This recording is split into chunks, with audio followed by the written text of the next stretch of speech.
Okay, Coach. Tough loss tonight against Manhattan Christian College. What are your thoughts on tonight's game?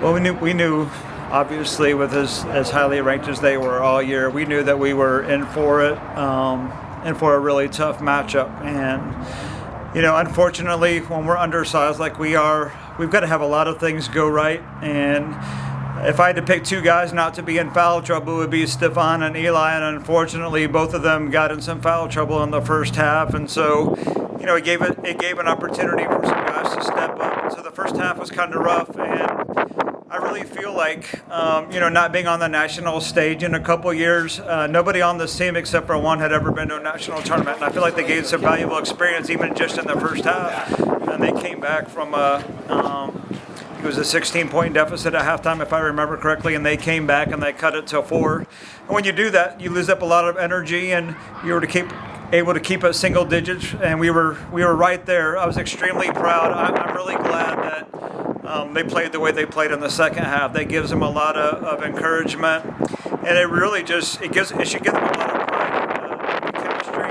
and how this team has played all year.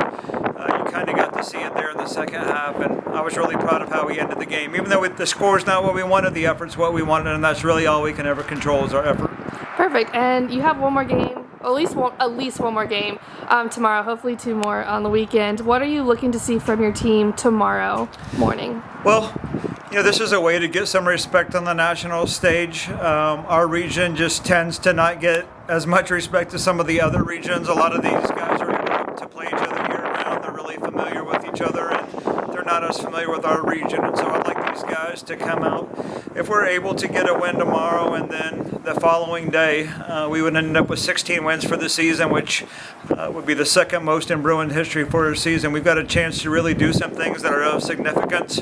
I want to finish out this season well, but really, in some ways, it's also the next step for next season. It's the first step of next season, and so I talked to them about both things immediately following the game. Whenever we faced anything this year, I've talked about just focusing on the next play in life. We can never focus on what had happened to us bad. We just have to choose to pick it up and go on with the next thing, and I hope we do that tomorrow. We've got a pretty quick turnaround, but I think we'll come out and we'll perform really well.